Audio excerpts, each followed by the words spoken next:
다윗이 이제 드디어 남북 이스라엘을 통일하고 나서 제일 먼저 한 일이 법궤를, 기럇 여아림에 있는 법궤를 예루살렘으로 모시고 오는 것입니다.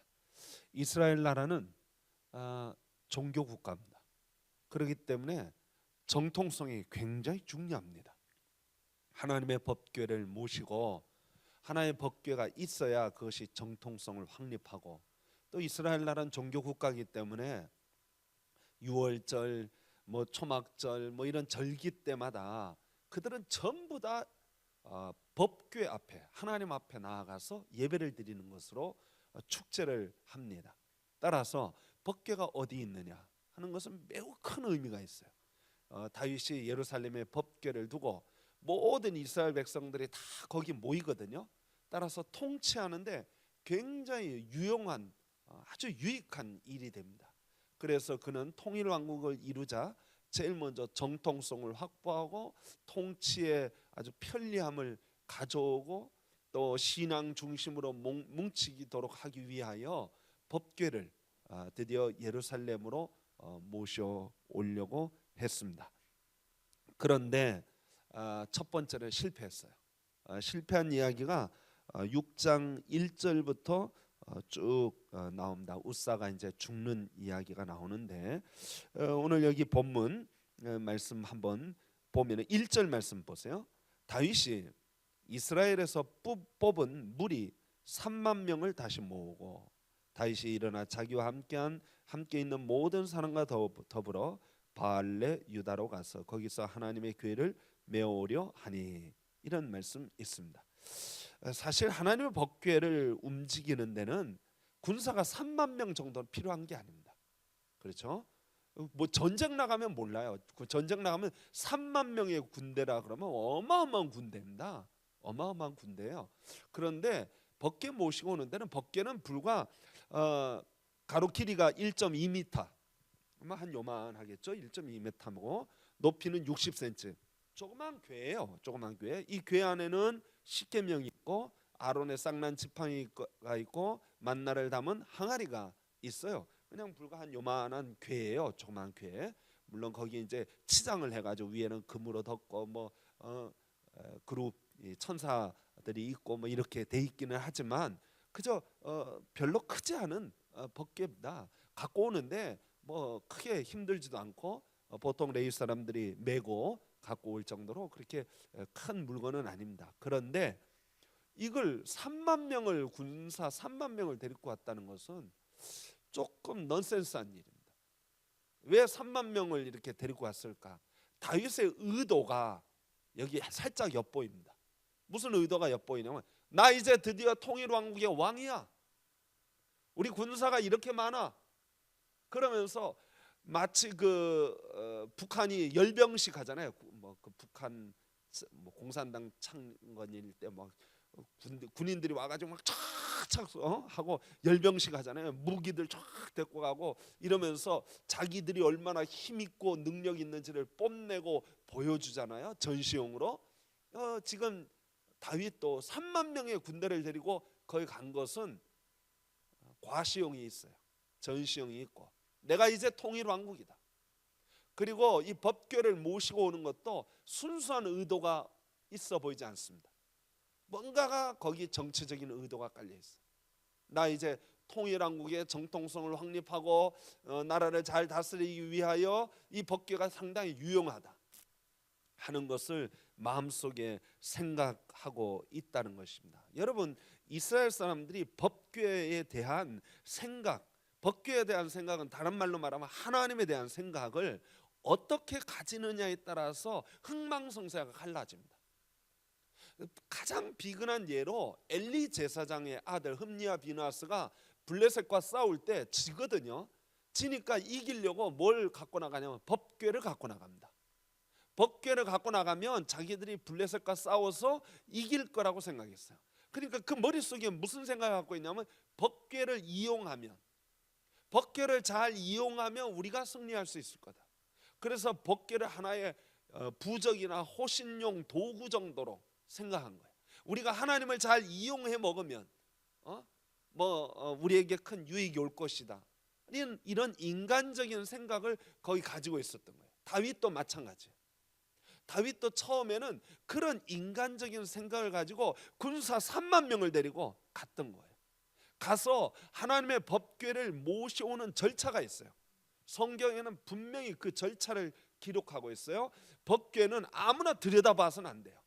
아무나 들여다봤다가 지난번에 다 멸절시킨 사건이 사무엘상에 기록되어져 있는데 반드시 해달해가지고 물개 가죽으로 이렇게 덮어가지고 법궤를 덮어요. 아무도 못 보게 덮고 레위 족속들이 어깨에 메고 그래가지고 오는 겁니다. 그런데 여기 다윗은요 그런 거 신경 안 써요. 어떻게 모시고 오냐면 3절 그들이 하나님의 궤를 새 수레에 싣고 산에 있는 아비나답의 집에서 나오는데 아비나답의 아들 우사와 아효가 그 새 수레를 모니라. 여러분 수레 법궤를 메고 옮긴 사람들은 블레셋 사람들입니다. 블레셋 사람들이 법궤가 왔을 때 이 법궤로 말미암아 전염병이 돌고 막 어려운 일이 있으니까 야, 이 법궤 때문에 우리가 그런가 보다. 법궤가 진짜 하나님의 법궤인지 아닌지 하나님의 능력인지 아닌지 한번 알아보자. 그래가지고 젖먹이는 소, 엄마 소에게서 갓 떨어진 젖먹이는 소를 메어가지고 한 번도 누구도 몰잖아요. 그냥 그 위에 소 위에 달구지 위에다가 법궤를 올려놨어요. 갈 대로 가봐라. 근데 그 소가 바로 베스메스로 가는 거예요. 이스라엘 진영으로 가는 거예요. 뒤에 엄마가 엄마 새끼가 뒤에서 우는데도 엄마는 그냥 앞을 보고 가는 거예요. 새끼한테 안 가고. 그걸 보면서 블레셋 사람들이 야 진짜 하나님의 법궤다. 이건 블레셋 사람들이 그 하나님의 법궤를 어떻게 옮기는지에 대하여 아무것도 모르기 때문에 그들은 성경 말씀대로 하나님 말씀대로 옮길 이유가 하나도 없기 때문에 그렇게 한 것은 어쩌면 당연한 일이라고 할 수 있습니다. 그런데 다윗이 하나님의 법궤를 옮길 때 블레셋 사람들이 하던 방법대로 옮기는 거예요. 이건 매우 하나님의 법궤를 대하는 자세가 아주 불손함이 드러납니다. 왜냐하면 하나님의 말씀을 이미 규정해 놨기 때문에. 두 번째로 다윗은요 중요한 일을 할 때에는 반드시 하나님께 물었어요. 이거 할까요 말까요? 전쟁 나갈까요 말까요? 내가 어떻게 할까요? 물었단 말이죠. 그런데 하나님의 법궤라는 이 중차대한 사건을 하는데 하나님께 하나도 안 물어요. 다윗이 하나님께 묻지 않고 행했다가 망한 일이 한두 번이 아닙니다. 그런데 하나님께 법궤를 옮길까요 말까요? 이 하나님의 궤잖아요. 그런데 묻잖아요. 자기 멋대로 해요. 인간적인 생각과 방법으로 그렇게 하는 것입니다. 그리고 그 궤를 수레에다가 올려 싣고 갑니다. 5절 말씀에 보면 이런 말씀이 있어요. 다윗과 이스라엘 온 족속은 잣나무로 만든 여러 가지 악기와 수금과 비파와 소고와 양금과 제금으로 여호와 앞에서 연주하더라. 상상해 보세요. 온갖 악기란 악기는 다 동원했어요. 연주를 하고 막 신난 거죠.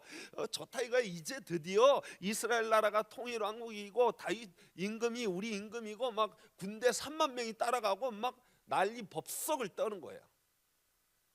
여러분 축제를 하고 즐기는 것까지는 좋아요.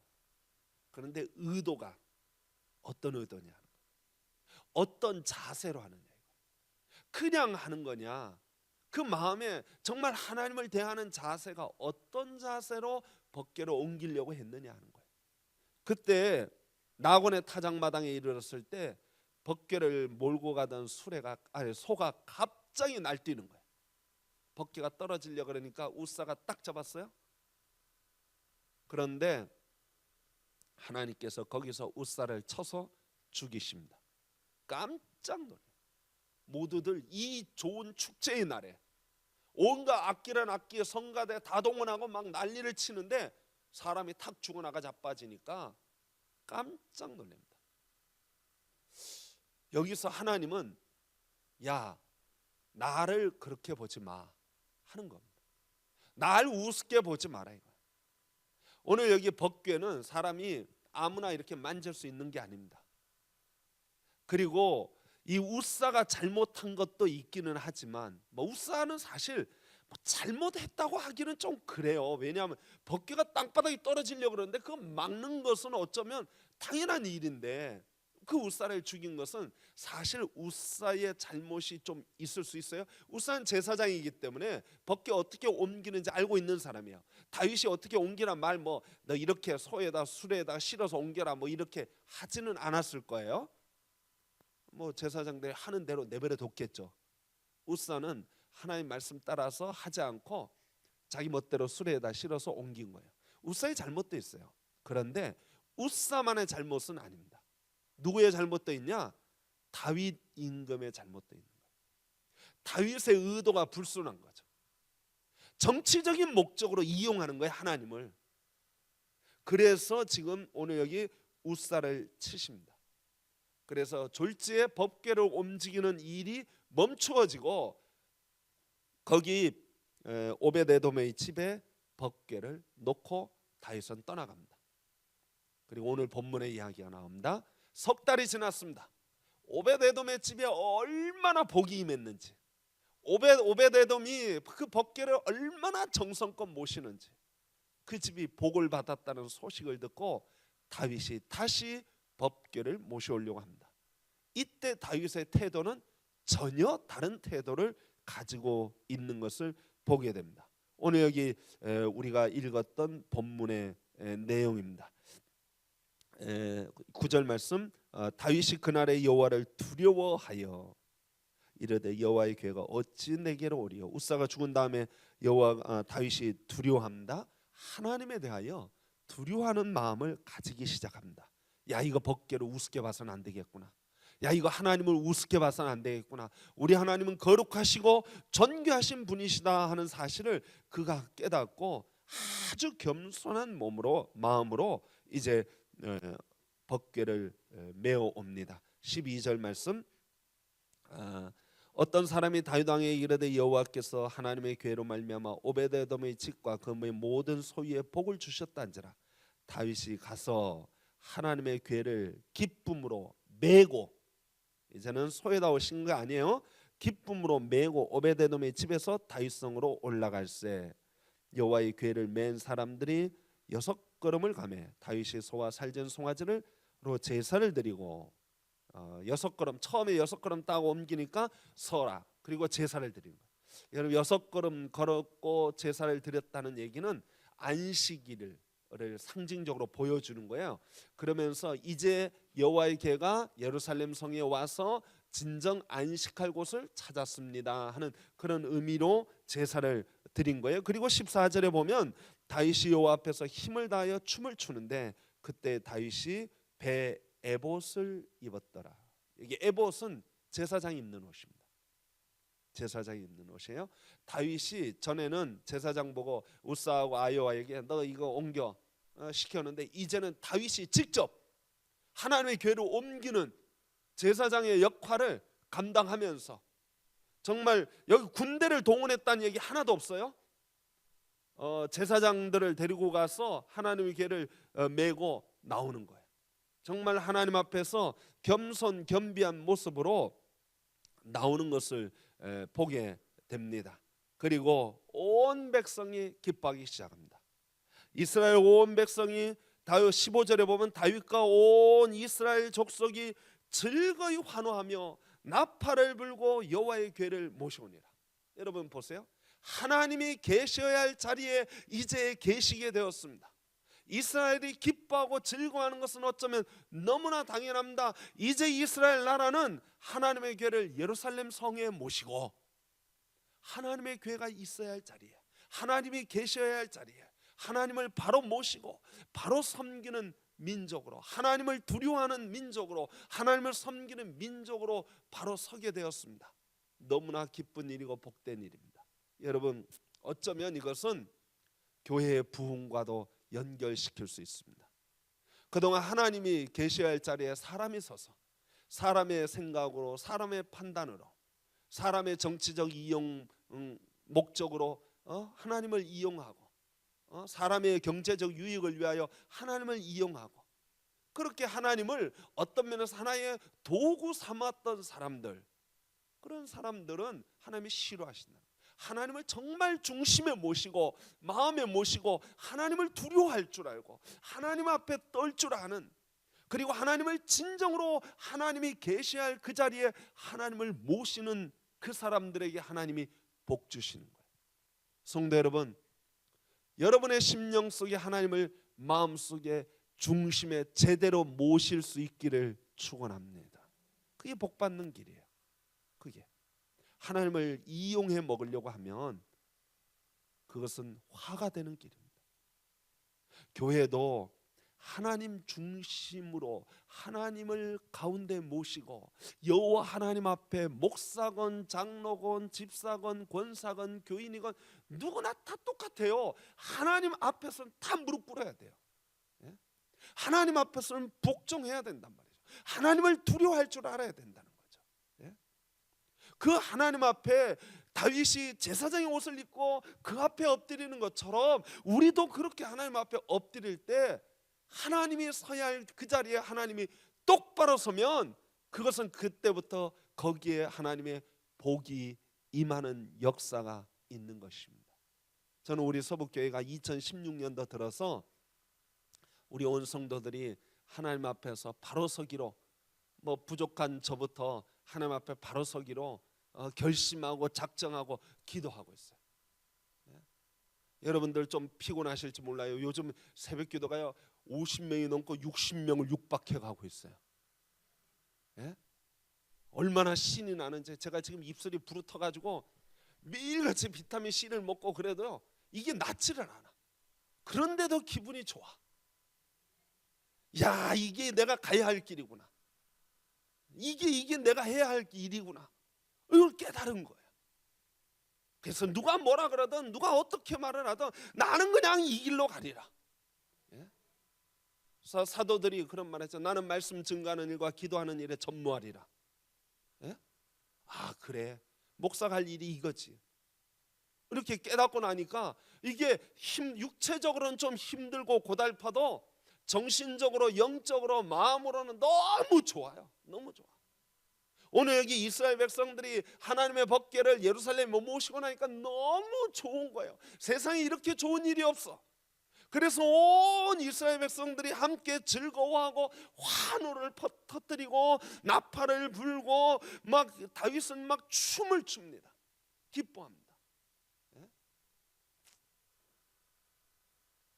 그런데 16절에 보면은 이걸 기뻐하지 않는 사람이 있어요. 여호와의 교회가 다윗성으로 들어올 때 사울의 딸 미갈이 창으로 내다보다가 다윗 왕이 여호와 앞에서 뛰놀며 춤추는 것을 보고 심중에 그를 뭐했다? 업신여겼어요. 물론 미갈이 그렇게 업신여긴 데는 여러 가지 까닭이 있습니다. 사실 미갈은 다윗을 너무 사랑했어요.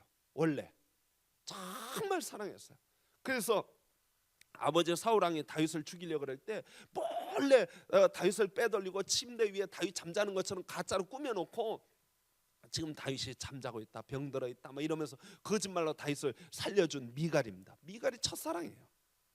근데 그 미갈이 사울왕이 다윗을 싫어하니까, 다윗을 미워하니까 미갈을 빼앗아 가지고 딴 남자한테 줘버렸단 말이에요. 강제로.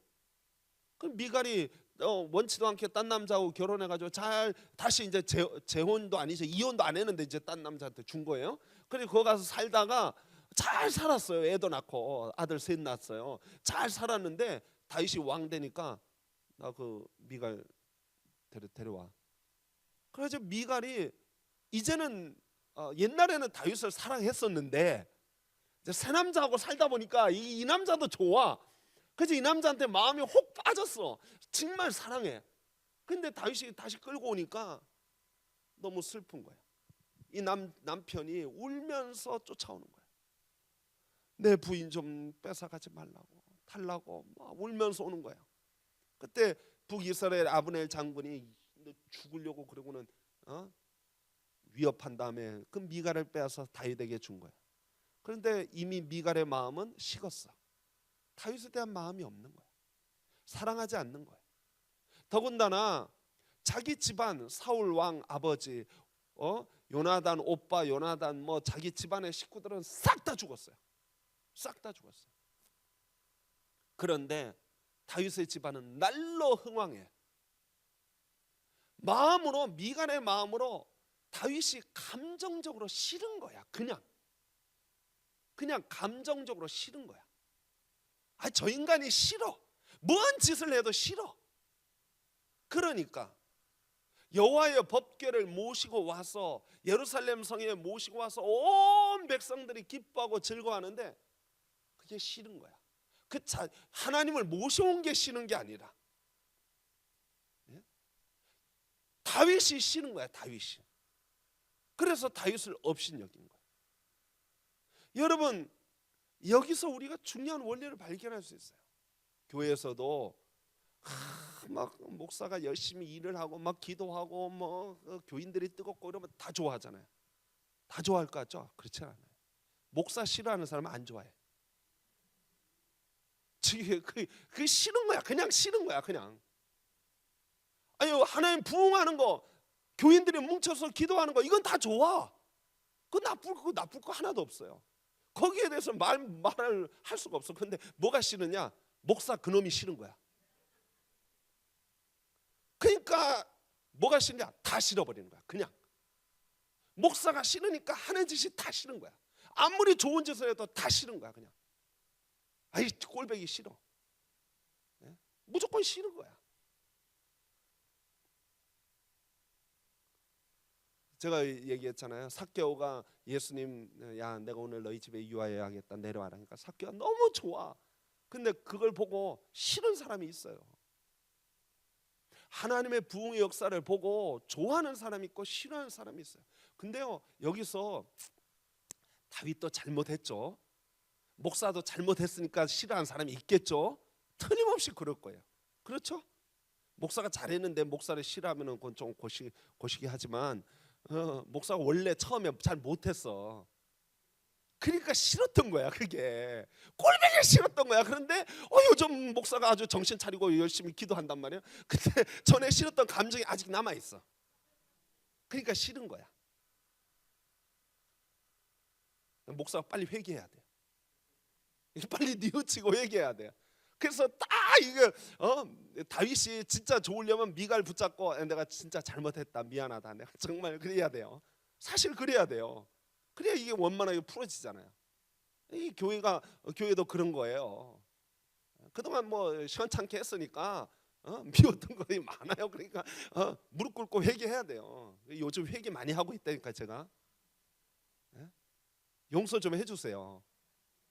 이제 용서하실 때가 된 것 같아요. 용서 좀 해주시고 좀 품어주세요. 이해해주세요. 그게 복이에요. 여기 싫어하니까 미갈이 하나님께 저주를 받아요. 미갈만의 잘못은 아니라고 저는 생각합니다. 거기에 다윗의 잘못도 있다고 저는 생각합니다.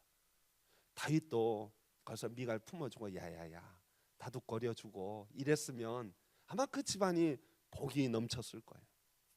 그런데 다윗이 아마 그렇지 않았던 것 같아요. 저는 우리 서북교회 교인들이 다 복받기를 소망합니다. 다 그냥 전부 다.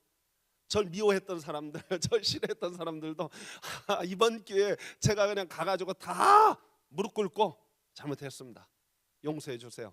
그래가지고 다 그냥 다 회개하고 돌아와서 다 복받기를 소망합니다. 예? 그런 일이 있어야 돼. 그래야 진정한 부흥이 넘쳐나는 거예요. 그래야 진정한 하나님의 영광이 드러나는 거예요. 성도 여러분, 오늘 다윗이 처음에는 인간적인 생각으로 하나님을 이용해 먹으려고 그랬어요. 그런데 하나님은 그렇게 길들여지지 않아요. 사람에게 길들여지는 하나님이 아니에요. 하나님의 사람을 길들이셔요. 하나님의 사람을 길들인단 말이죠. 너 그렇게 건방 떨래? 그리고 우살을 딱 때리셔. 그리고 무섭게 하셔. 두렵게 하셔. 그리고 그 하나님 앞에서 두렵고 떨리는 마음으로 무릎 꿇을 때 하나님께서 그를 세워주시는 거예요. 일으켜 주시고 복 주시는 거예요. 할렐루야. 성도 여러분, 하나님 이용해 먹으려고 그러지 마세요. 이용해 먹으려고. 하나님께 이용 당하세요. 예? 하나님을 이용해 먹으려고 그러지 말고, 이게 내가 사업이 잘 되도록 하기 위하여 하나님을 이용해 먹으려고 그러지 말고, 하나님께 여러분들이 붙잡히세요. 하나님께 이용 당하세요. 하나님 손에 잡히면은 그때부터 복이 임하는 줄 믿습니다. 엎드리시기 바랍니다. 엎드리시고. 예? 저는 우리 서북교회 이제 하나님 앞에 엎드리는 교회가 되기를 소망합니다. 하나님 앞에 부복하고 좀 부족하고 좀 모자라도 하나님이 도와주시면 마른 막대기가 쓰임 받잖아요. 돌멩이가 쓰임 받고, 예? 하나님이 좀 부족해도 지렁이 같은 야곱도 쓰잖아요. 야곱이 뭐 잘난 점이 있어요? 그래도 쓰잖아요. 우리가 좀 부족해도, 우리가 좀 모자라도 하나님 앞에 무릎 꿇고, 거기서부터 기독교가 시작되고, 거기서부터 복음이 시작되고, 그래서 하나님의 역사가 있는 줄 믿습니다. 제가 그런 마음으로 합니다. 인간적인 어떤 정치적 술수로 기도하는 게 아닙니다. 그러니까 여러분들도 이제 좀 마음을 푸시고, 저를 사랑해 주시고, 저를 사랑해 주시지 않아도 좋은데 하나님 사랑해 주시고, 하나님 앞에 진심으로 우리 함께 모여서 뭉치면 우리 서북교회 놀라운 축복의 역사 있을 줄 저는 확실히 믿습니다. 하나님의 그 놀라운 축복이, 은혜가 우리 가운데 넘쳐나기를 축원하고, 부족한 거 있으면 얘기하세요. 제가 고칠게요. 정말 여러분들 앞에서 진실한 목회자로 한번 남은 생에 충성 다하여 헌신해 보려고 합니다. 입술이 다 부르터도 기도해 보렵니다. 여러분 함께 주시기 바랍니다. 기도하겠습니다. 하나님 아버지 감사합니다. 주께서